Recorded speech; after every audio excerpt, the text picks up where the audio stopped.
When it comes to real estate, the truth is pricing a home is really hard. If it was easy, appraisers and real estate professionals wouldn't exist. Real estate expert Linda Kraft joins me now with the most common things a seller will say that will actually cause them to lose money in their sale. And I'm so interested in this because I think I've had it all backwards for a long time. Let's start with square footage. So square footage is not a way to price a home. I mean, I know a lot of people go to Zillow and they get a Zestimate. It's all based on square footage. Yeah.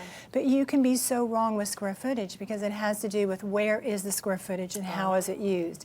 Is it in the basement? Is it in the attic? Does it mean that you've got to go through a room to get to another room? And the biggest one that shocks sellers is they meet with me and they'll say, okay, my neighbor's home, and let's just imagine, I sold my home for $100 a square foot, and I have 2,000 square feet, and your home has 2,200. So the seller would think, okay, I got 200 extra square feet, times 100, this must be my price. And unless you have more rooms, you don't get to count it that way. It's a totally different calculation because you have the same room count, you just have more space spread out in the same rooms. Right, it could be spread out in some place that doesn't mean anything. Yeah, it just meant that maybe your bedroom was bigger or your kitchen was bigger, but you still have a kitchen, you still have a bedroom. And so you can really get caught off guard with that kind of calculation. Okay, what about the words wiggle room? You know, wiggle room is something every seller says I need, and they probably do. The problem is they choose too much wiggle room. In their head, they're thinking, oh, I need 8 to 10%. When in reality, you probably need a whole lot less than that. And the way to really figure it out so you're not just pulling a number out of the air is take a look at where homes have listed and sold in your neighborhood or surrounding area. If they've been selling at 98 or 97% of asking price, then your wiggle room is probably 2 or 3%, not 8 to 10. Okay. If my price is too high, why don't they just make an offer? Boy, do I hear that one a lot. And it's because whenever the consumer is comparing your home, my home, and all their other choices, and then all of a sudden they see a home that's priced much higher, they're not going to start with their offer there. They're going to begin with a home that's already priced right. The other thing is it really sends a negative connotation to that wholesaler because to the consumer they're saying, what's wrong with this seller? They must be unrealistic, they must not be motivated, and so they actually push away. They might think it's too hard to negotiate with someone who's priced the home too far out of range. Exactly, it sends such a negative message. Okay.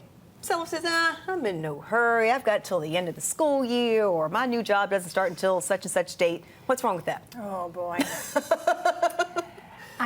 Sellers really think that time is their friend, and it's not, because when you are a new listing and you go on the market, that is when the buyer believes they're going to have to pay full price. They're also concerned about all the other buyers that are coming to look at your home, and the seller has the full advantage during that time when they're the new listing.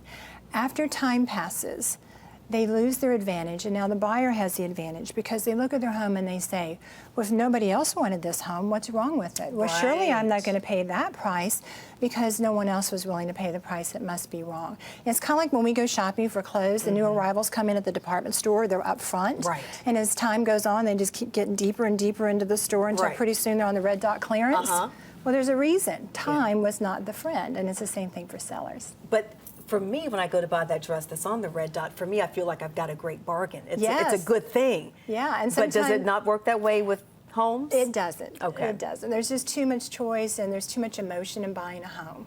Gotcha. Okay. Sellers say, I don't want to give my house away. What are they doing wrong when they say that? You know, unfortunately, sometimes sellers don't have to say that. They're shocked at how much money they can get for their home, and they're happy. But when they walk in and they find out that the market is not going to give them what they wanted, they are expressing their deep feelings of disappointment. You know, they had a hope, a dream, a plan for a new home and a new location, and all of a sudden they found out the numbers aren't working.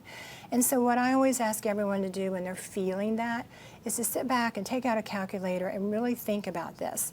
Because when you take a look at how long you're going to have to wait for your home to go up in value to where you need it to be to feel better about this sale, plus all the mortgage payments you're going to make along the way, and the reality that the house you want to buy is probably going up in value at the same time, those words end up paralyzing you to where you do nothing and you're stuck for much longer and you end up losing a whole lot more money than figuring out how.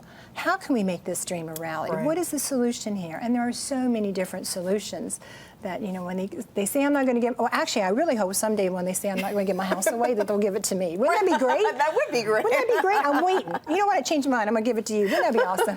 Linda, great information that will hopefully empower some people. Thank you. You're very welcome. If you are thinking about selling your home, you know you can trust our real estate expert, Linda Craft, and her amazing team to bring you top dollar.